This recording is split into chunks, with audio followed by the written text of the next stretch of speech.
না, এভাবে আর হচ্ছে না। সবার জালে কত মাছ ধরা পড়ে, আর আমার জালে একটা মাছও ওঠে না।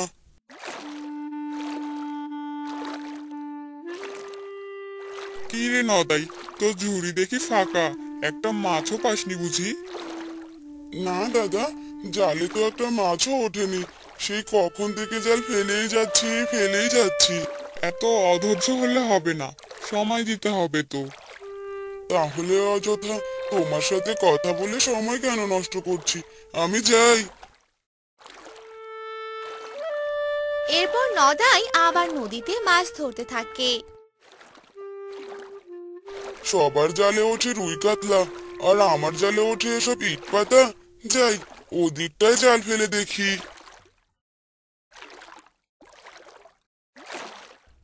এরপর নদাই নদীতে আবার জাল ফেলে, আর জালে একটি পোনা মাছ ওঠে। না বাপু, আর পারছি নে। এবার এই পোনা মাছটি নিয়েই বাড়িতে ফিরে যাই।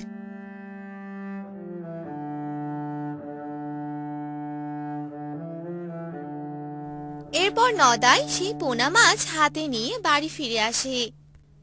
কি গো, তোমার মুখখানা অমন শুকনা লাগছে কেন? আর হাতে ওটা কি দেখি তো, ঘ্রাণও হবে না। কি করবো বলো গিন্নি, মোড়ল যে সমুদ্রে যেতে দেয় না। এই পোনাটা বরং আমাদের পুকুরে ছেড়ে দিয়ে এসো, বড় হবে তখন খাওয়া যাবে। এটা তো একদম ঠিক কথা বলেছো গিন্নি। যাই, পুকুরে যাই।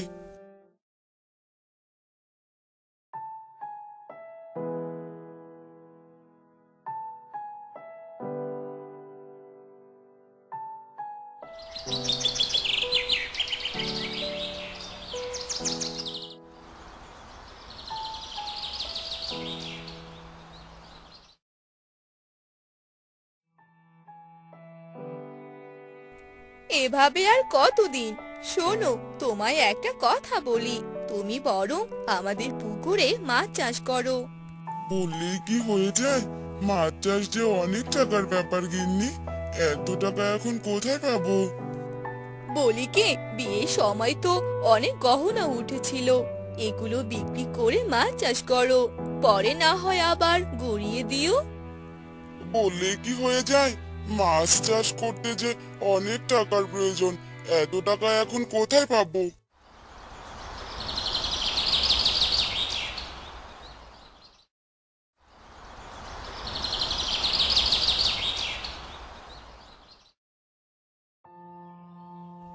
এরপর নদাই পরের দিন মোড়লের বাড়িতে যায়।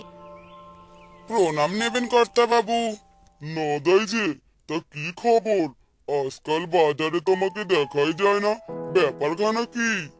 আসলে কর্তা বাবু, জালে আজকাল মাছ ধরা যায় না, তাই যাওয়া হয় না। আপনার কাছে একটা সাহায্যের জন্য এসেছিলাম। বলে ফেল, কি বলবি? আসলে কর্তা বাবু, আমি চাচ্ছিলাম কি, আমার যে পুকুরটা আছে, ওই পুকুরে মাছ চাষ করতে, তাই একটু টাকার প্রয়োজন। এটা তো ভালো কথা রে নদাই। আগে ছিলি জেলে, এখন হবি ব্যবসায়ী। হা হা হা। না বাবু, তেমন কিছু না।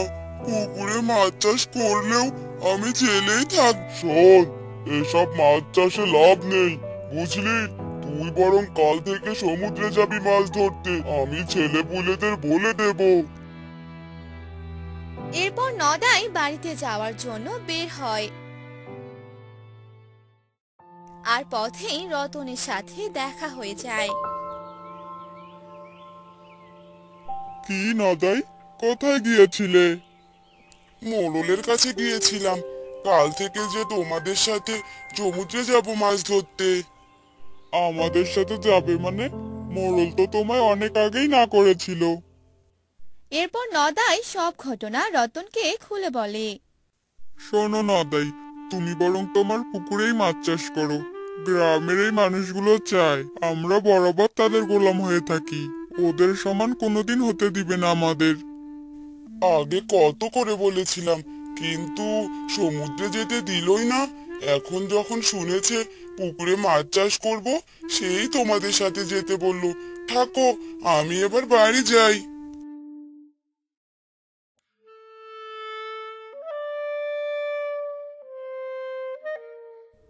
এরপর নদাই বাড়িতে চলে আসে। গিন্নি, ও গিন্নি, কোথায় গেলে? না, সারা বাড়ি খুঁজলাম, কোথাও তো নেই। গিন্নি, ও গিন্নি। আরে দেখে যাও, কোথায় গেলে? পুকুর পাড়ে কেউ ডাকছে মনে হচ্ছে, দেখি তো গিয়ে।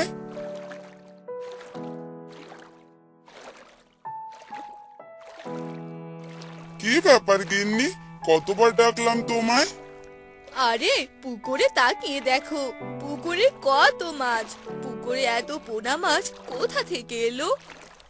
আরে তাই তো, আমি তো শুধু একটি পোনা মাছই ছেড়েছিলাম। এসব তাহলে ওই পোনা মাছের ডিম থেকেই হয়েছে। এই মাছ বাজারে বিক্রি করলে অনেক ভালো দাম পাওয়া যাবে গিন্নি। হ্যাঁ গো, পোনা মাছটি যে আমাদের কপাল খুলে দিল। আমাদের আর অভাব থাকবে না, আর তোমাকেও কোথাও মাছ ধরতে যেতে হবে না।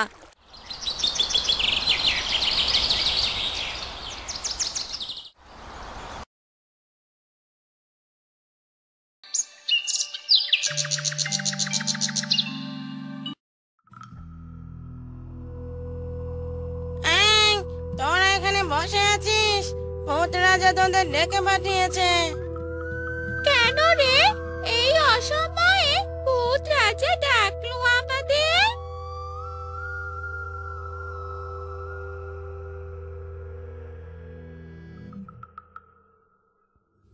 তখনই চার পেতনি মিলে ভূত রাজার কাছে যায়, আর তাদের দেখে ভূত রাজা অনেক রেগে যায়। তোরা এই ভূত রাজ্যের মান সম্মান কিছু রাখলি না। তোরা চারজনে মিলে কি শুরু করেছিস? তোরা নাকি সবার থেকে মাছ চুরি করে খাওয়া শুরু করেছিস। তোদের আর এই ভূত রাজ্যে কোনো জায়গা নেই। ভূত রাজা, আমাদের রাজ্য থেকে বের করে দেবেন না দয়া করে। আমরা তো পেতনি, আমরা বাইরে গেলে থাকবো কিভাবে? সেটা তোদের আগে ভাবতে হতো, এখন আর কিছু করার নেই। তখন ভূত রাজা চার পেতনিকে ভূত রাজ্য থেকে বের করে দেয়, আর তারা গিয়ে পড়ে মানুষের রাজ্যে।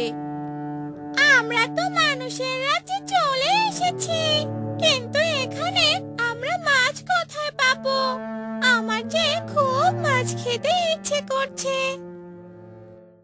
তখনই বৃষ্টি শুরু হয়, আর চার পেতনি মিলে সে বৃষ্টিতে ভিজে নাচতে থাকে। তারপর হারু তার জাল নিয়ে বাহিরে যায়, আর সে মাছ মারতে থাকে। তখনই সে পেতনিরা হারুকে দেখতে পায়। ওই দেখ, কি সুন্দর একটা ছেলে, দেখে তো জেলে মনে হচ্ছে। আমরা যদি ওর বাড়িতে যেতে পারি, তাহলে প্রতিদিন মাছ খেতে পারবো। কিন্তু কিভাবে সেটা? শোন তাহলে, চল আমরা ওই পুকুরে ডুব দেই, আর ওই জেলের জালে উঠে পড়বো।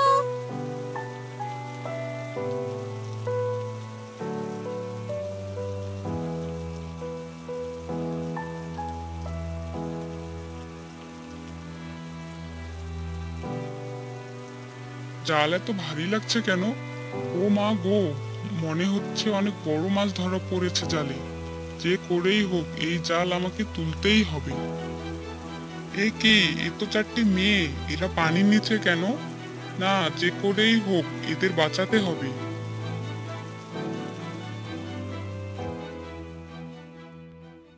তোমরা কারা? এই পুকুরে কি করো? তোমরা কি জলপরি নাকি? আমরা হলাম এতিম চার বোন, পাশের গ্রামেই থাকতাম, কিন্তু আমরা এতিম বলে আমাদের অজ্ঞান করে এই পুকুরে ফেলে গিয়েছিল। তুমি আমাদের একটু থাকার জায়গা দিতে পারো? কিন্তু আমি তোমাদের কি খেতে দেব? আমি জেলে, দিন আনি দিন খাই, তবুও মাছ ভাত। আমাদের ভাত লাগবে না, শুধু মাছ হলেই হবে। তারপর হারু তাদের চারজনকে নিয়ে বাড়ির পথে হাঁটতে থাকে, আর মনে মনে বলতে থাকে। সবাই আমাকে বলতো আমি নাকি বউ পাবো না, আমি কালকেই এই 4 জনকে বিয়ে করে দেখিয়ে দেব। উফ, আমার যে কি যে ভালো লাগছে, 4টি বউ হবে আমার। যেই ভাবা সেই কাজ। হারু পরের দিন 4 জনকে বিয়ে করে নেয়। তুমি বড় বউ, তুমি মেজো বউ, তুমি সেজো বউ, আর তুমি হলে আমার ছোট বউ। তোমরা আমাকে খুব ভালোবাসবে, কেমন? তুমি শুধু বেশি বেশি করে মাছ আনবে, তাহলেই হবে গো। এভাবেই কেটে যায় বেশ কিছুদিন। একদিন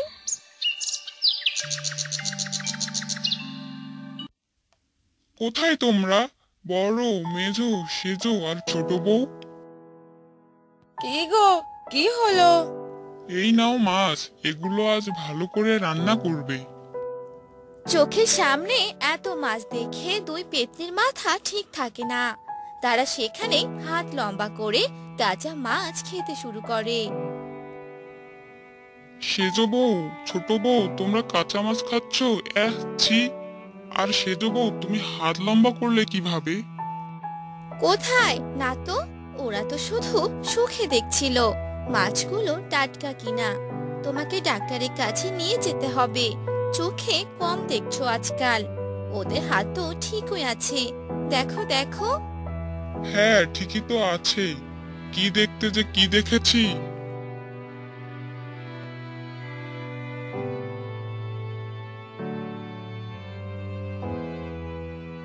আর একটু হলেই তো ধরা পড়ে যেতাম।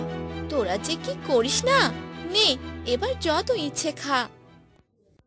এভাবেই কেটে যায় বেশ কিছুদিন।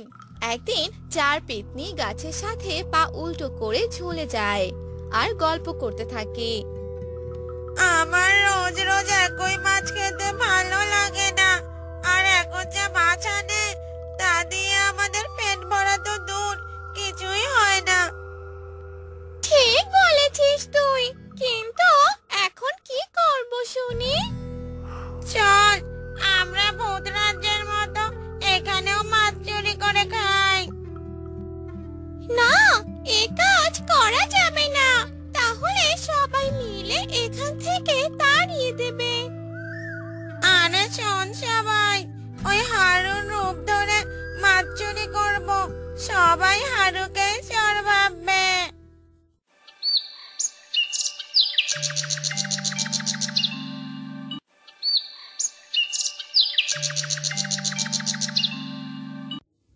সেদিনের পর থেকে 4 পেতনি হারুর রূপ ধরে গ্রামের সবার পুকুর থেকে মাছ চুরি করতে থাকে। আর সবাই হারুকে যেখানে পায় সেখানেই মারে, কিন্তু হারু এর কারণ বুঝতে পারে না। এই রাতের বেলা আমার বউ 4টা গেল কোথায়? তাহলে কি এরা আমাকে রেখে চলে গেল? তখনই 4 বউ মাছ চুরি করে পেতনি রূপে এসে উঠোনে গল্প করছিল। তারা ভেবেছিল হারু প্রতিদিনের মতো আজও বাহিরে। কি মজাটাই না হচ্ছে, চুরি করছি আমরা আর মার খাচ্ছে ওই পোকা হারু। এতদিনে বুঝতেই পারলো না যে আমরা পেতনি।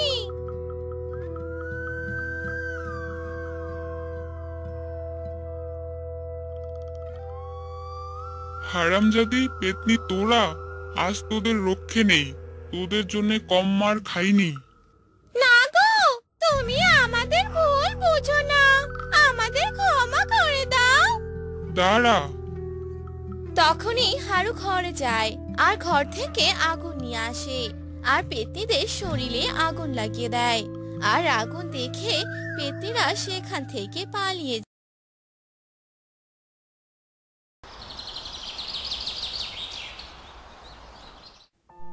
পলাশপুর নামের একটি ছোট গ্রামে পূজা থাকতো। পূজা ছিল অনাথ, কলা বিক্রি করে কোনো রকম পূজা চলতো। একদিন সেই গ্রামে অনেক জোরে ঝড় বৃষ্টি হয়, যার কারণে পূজার বাড়িটি ভেঙে যায়। পূজা কোনো রকম নিজের প্রাণ বাঁচায়। হে ঈশ্বর, এ কি হয়ে গেল? আমার শেষ আশ্রয়টুকু কেড়ে নিলে, এখন আমি কোথায় যাব, কি খাবো? তুমি আমার আশ্রয় কেড়ে নিয়েছো, এখন তুমি আমার আশ্রয়ের ব্যবস্থা করে দাও। এসব বলে পূজা অনেক কান্না করে আর তার মাসির কথা মনে পড়ে। লক্ষ্মীনগর নামে পাশের গ্রামে তার মাসি থাকতো। পূজা তখনই তার মাসির বাড়ি যাওয়ার জন্য রওনা দেয়।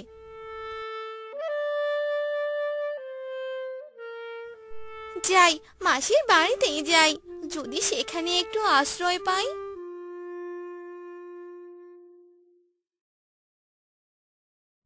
এই বলে পূজা তার মাসির বাড়িতে যায়।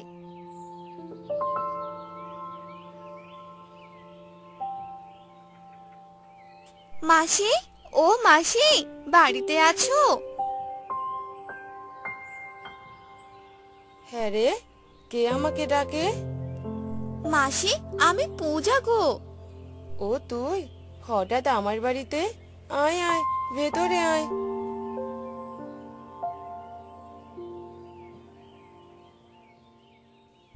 মাসি, ঝড় বৃষ্টিতে আমার বাড়ি ভেঙে গেছে, আমার শেষ আশ্রয়টুকু আর নেই। কোনো রকম নিজের প্রাণ বাঁচাতে পেরেছি, তাই তো তোমার কাছে এলাম। আমাকে একটু আশ্রয় দাও না মাসি, তোমার বাড়িতে। ঠিক আছে, থাকতে দেব তোকে, কিন্তু বসে বসে খাওয়াতে পারবো না তো বাপু। আমার এখানে থাকতে হলে তোকে কাজ করে খেতে হবে। আচ্ছা মাসি, আমি সব কাজ করব, তোমাকে কোনো কাজ করতে হবে না।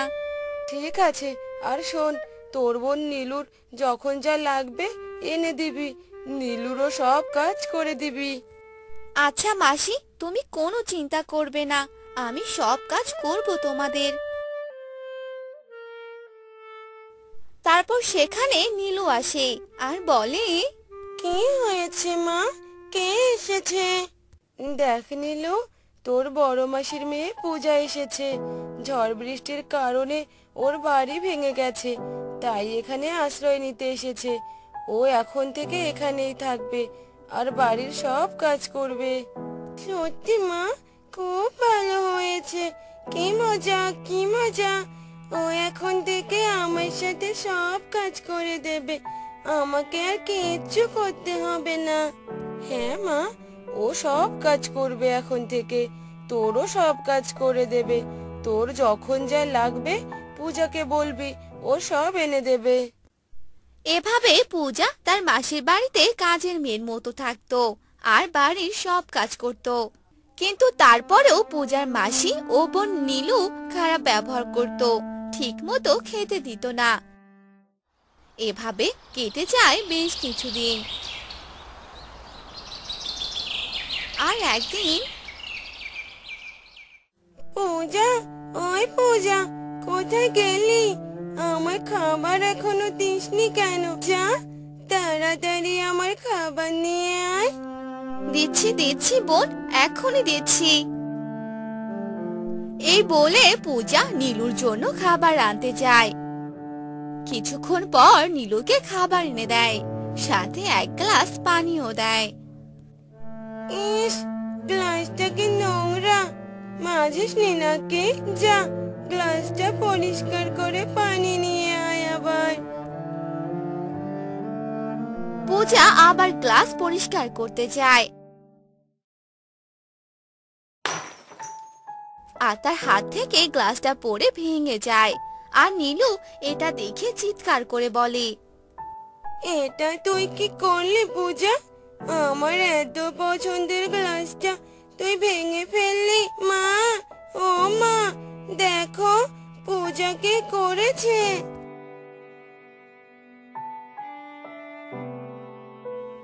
এরপর পূজার মাসি এসে দেখে পূজার গ্লাস ভেঙেছে।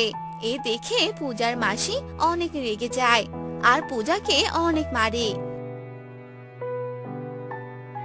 বাড়ি থেকে বের করে দেয়।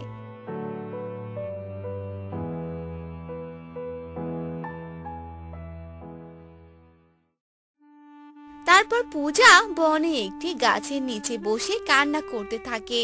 আর তখন সেখানে একটি পরী আসে। কি হয়েছে তোর? এখানে বসে কান্না করছিস কেন? পূজা প্রথমে পরীকে দেখে একটু ভয় পেয়ে যায়। ভয় পাস না, আমি তোর কোনো ক্ষতি করব না। কি হয়েছে বল আমাকে, আমি তোকে সাহায্য করব। তারপর পূজা সব বলে পরীকে। তারপর পরী বলে, তুই চিন্তা করিস না, দাঁড়া আমি তোকে একটি জিনিস দিচ্ছি। এই বলে পরী পূজাকে 3টি কলা গাছের চারা দেয় আর পূজাকে বনে একটি ছোট্ট ঘর বানিয়ে দেয়। কলা গাছ দিয়ে আমি কি করব পরী? এই তো কলা গাছের ছোট চারা, বড় হতে তো অনেক সময় লাগবে। এ কোনো সাধারণ কলা গাছ নয় রে, এ হলো জাদুই কলা গাছ। একটি কলা গাছ তোকে সোনার মোহর দিবে, আর একটি কলা গাছ তোকে রূপার মোহর দিবে, আর একটি কলা গাছ তোকে টাকার নোট দিবে। এ কলা গাছ বড় হতে বেশি সময় লাগবে না। এ কি বলছো, জাদুই কলা গাছ? হ্যাঁ রে, আর শোন, কেউ যেন এই কলা গাছগুলোকে দেখতে না পায়। চুপি চুপি সাবধানে এগুলোকে বড় করবি। ঠিক আছে পরী। পরী সেখান থেকে চলে যায় আর পূজা কলা গাছ 3টিকে সে ছোট্ট বাড়ির ভেতরে রোপণ করে।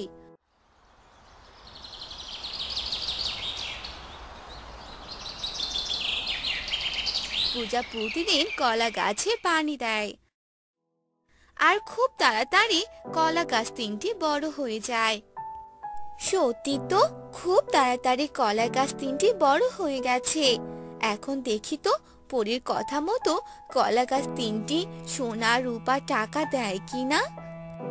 এই বলে পূজা কলা গাছ 3টির কাছে যায় আর এক এক করে 3টি কলা গাছকেই বলে সোনা রূপা আর টাকা দিতে। পরীর কথা মতো ঠিক 3টি কলা গাছ তাকে এক এক করে সোনা রূপা টাকা দিয়ে দেয়। পূজা এসব নিয়ে একটি সুন্দর বাড়ি বানায় আর গ্রামের গরিব দুঃখীদেরকেও সাহায্য করে। আর এসব দেখে পূজার মাসি অনেক অবাক হয়ে যায়। কি অবাক কাণ্ড রে বাবা, এত তাড়াতাড়ি পূজা কিভাবে এত বড় লোক হলো? দেখতে হচ্ছে তো ব্যাপারটা। তারপর পূজার মাসি পূজার উপর নজর রাখে। পূজা কি করে, কোথায় যায়, পূজার মাসি দেখতে পায়। ওই 3 কলা গাছ থেকে পূজা সোনা রূপা টাকা নেয়। সেগুলো নিয়ে পূজা সেখান থেকে চলে যায়। ও, এই ব্যাপার তাহলে। ও তো দেখি জাদুর 3 কলা গাছ। আমিও যাই, গিয়ে ওই 3 জাদুর কলা থেকে সোনা রূপা টাকা নিয়ে আসি। আমিও অনেক বড় লোক হব। সোনা রূপা টাকা এসব নিয়ে ওই 3 কলা গাছকে কেটে ফেলবো। পূজার কিছুই নিতে পারবে না। এই বলে পূজার মাসি সেই 3 কলা গাছের সামনে যায় আর যেতেই সেখানে পরী চলে আসে। তোর এত বড় সাহস, তুই এখানে এসেছিস কলা গাছ কাটার জন্য? তোর এত লোভ! আমার ভুল হয়ে গেছে পরি, আর কখনো এমন কাজ করতে যাব না, লোভ করব না। আমাকে ক্ষমা করে দাও। না, তোর এই ভুলের কোনো ক্ষমা নেই, তোকে শাস্তি পেতেই হবে। আমি তোকে অভিশাপ দিচ্ছি, তুই সারা জীবন এখানে কলা গাছ হয়ে থাকবি, কিন্তু তুই হবি সাধারণ কলা গাছ। এই বলে পরী সেখান থেকে চলে যায় আর পূজার মাসি কলা গাছ হয়ে সেখানে থাকে। আর অন্যদিকে পূজা সুখে শান্তিতে থাকতে লাগে।